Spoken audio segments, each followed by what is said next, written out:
રાઠવા જ્ઞાતિના સમીકરણો પર જ્યાં ચૂંટણી લડાય છે તે છોટાઉદેપુરમાં બરાબરીનો જંગ જામવાનો છે। ભાજપ અને કોંગ્રેસ બંને રાઠવા ઉમેદવારો તો મેદાને ઉતાર્યા છે, પરંતુ આ સાથે જ અન્ય બે નવા ઉમેદવારો પણ મેદાને છે, જે તેમના માટે પડકાર ઊભો કરી શકે છે। શું છે સમગ્ર મામલો, જાણીશું આ વિડીયોમાં। નમસ્કાર, હું હિરલ પરમાર અને આપ જોઈ રહ્યા છો નિર્ભય ન્યૂઝ।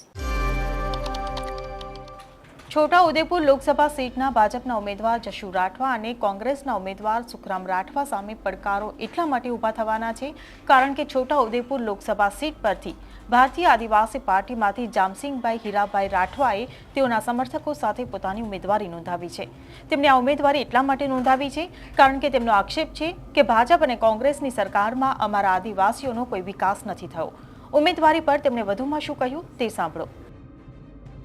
आज रोज अमे 21 छोटाउदेपुर लोकसभा चूंटणी माटेनु भारत आदिवासी पार्टी तरफथी जामसिंगभाई हीराभाई राठवा उम्मीदवारी नोंधावुं छुं। अमारी उम्मीदवारी एटला माटे अमे करी रह्या छीए के छेल्ला 70-75 वर्षथी भाजप अने कोंग्रेसनुं शासन चाले छे, परंतु अमारा आदिवासीओनो कोई विकास थयो नथी अने आदिवासीओना एटला बधा प्रश्नों छे। शिक्षणनी स्थिति बहुत खराब है, आरोग्यनी स्थिति पण बहुत खराब है।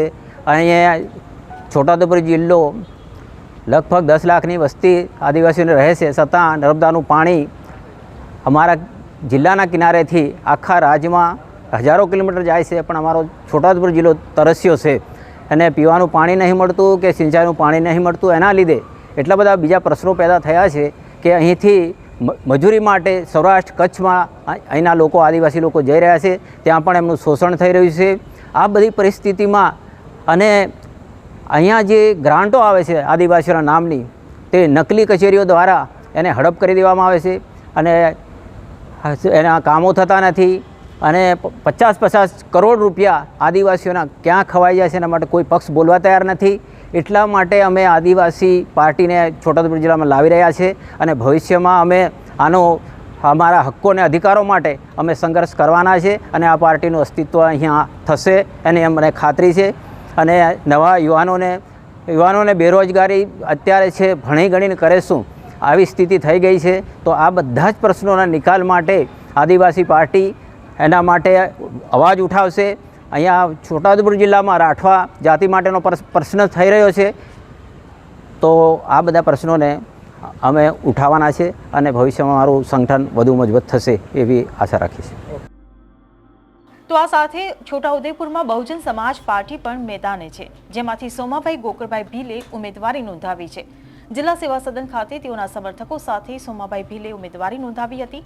બાબા સાહેબ આંબેડકરના સિદ્ધાંતો પર તેમણે ચૂંટણી લડવાનો હુંકાર કર્યો છે। વધુમાં શું કહ્યું તે સાંભળો।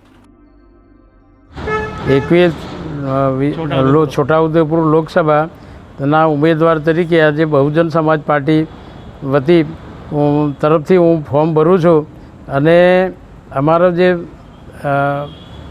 બહુજન સમાજ પાર્ટીની અપેક્ષાઓ છે કે બાબા સાહેબના આંબેડકર જે સિદ્ધાંતો બહાર પાડ્યા છે એની અંદર જે કામગીરી લખી છે એ અમારે કરવાની છે। અમારો કોઈ બીજો એજન્ડા નથી અને જે આ સુવિધા નથી મળતી અમારા સમાજની અંદર, એ સમાજની અંદર જે સુધારા થાય એટલા માટે અમે પ્રયત્ન કરશું। મારું નામ સોમાભાઈ ગોકળભાઈ ભીલ, મુકામ ખડકિયા, તાલુકો નસવાડી, જિલ્લો છોટાઉદેપુર, બહુજન સમાજ પાર્ટીમાંથી ઉમેદવારી કરું છું।